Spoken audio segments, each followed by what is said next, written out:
Mark C. writes, "Hey guys, big fan. Now straight to the question. We know that Sony and Fox own the rights to produce films using certain Marvel characters like the X-men and Spiderman, and we also know that they are required to produce films using those characters within a certain period, or the rights revert back to Marvel. So is there any other way, aside from attempting to buy them back, that Marvel will ever get the rights to those characters back? Does the contract for those characters have an expiry that reverts the rights back no matter what, or will those studios keep those characters for as long as they make movies with them?" As far as I know, generally speaking, the deals are for perpetuity, so they go on and on and on and on. But the clauses in that deal, my background's in law, the clause in that deal that says you got to make a film every so often, that's just to make sure that, say, a Fox doesn't get their hands on Daredevil and then just puts him on the shelf. And nobody gets to make a Daredevil movie because we own the rights, and then, and then take advantage of that by holding it hostage in many ways. And even though Marvel will be sitting there, hey, we'll make a Daredevil movie, give us Daredevil back. No, give us $2 billion for Daredevil. So basically what that ensures is that as long as the studio wants that character, and will continue, and I think it's probably like every 6 or 7 years they have to be in production on a new film. Every 6, 7, or 8 years. I'm sure it varies from property to property.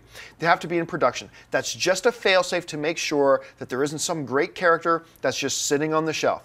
So Sony has Spider-Man, and they're just going to keep making Spider-Man movies. As long as these Spider-Man movies keep making the insane amounts of money that they are, they will keep making them. They'll be in production on a new one every 4 or 5 years, probably every like 2 or 3 years really now.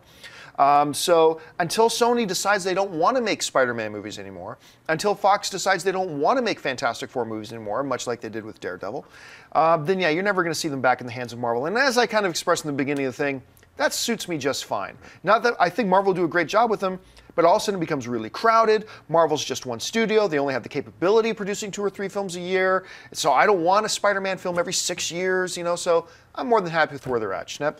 Yeah, it goes back to what we were saying a little bit earlier. I'm kind of disappointed that Daredevil went back to Marvel, unless they do it as a TV series. Because I think, Joe Carnahan had a really cool take, doing Very like a cool kind idea. of 70s, using the Born Again style comic book from Frank Miller. That would have been a cool movie. That they didn't want to go for it and gave it back to Marvel, let the rights revert back to Marvel. Now Marvel is technically sitting on it because they're like, hey, our slate through Phase 3 is complete. So we're not probably going to see a Daredevil movie.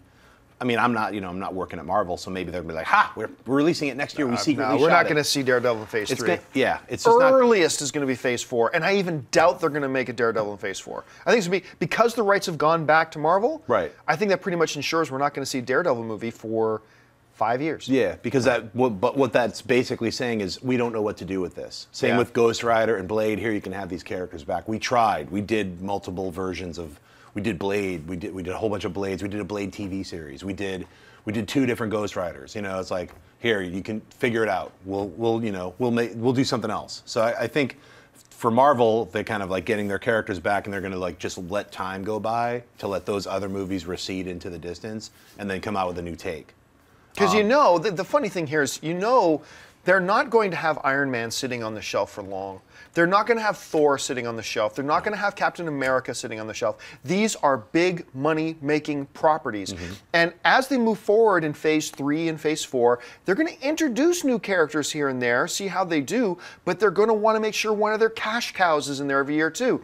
There's only so many slots to go around, and I just don't think it's going to be. I don't think we're going to see a Ghost Rider for a while, or a Daredevil, which is really unfortunate. The thing about the contracts is, I mean, the whole reason they have those in place is, like you said, you want to make sure they're not sitting on a shelf, because even nowadays, just the comic books are used as like an advertisement for toys and movies, and so that's why even the comic books are still around. If you guys are comic book readers, you realize you have to buy those comics, because eventually, if no one's buying comics anymore, they're not going to publish them, aside from just an advertisement for them to make video games and movies. So it's everything's woven together, So if there's no Daredevil movie, that makes the comic book, go down in value. So if you like this video, be sure to give it a thumbs up, and don't forget to subscribe to AMC Movie News on YouTube.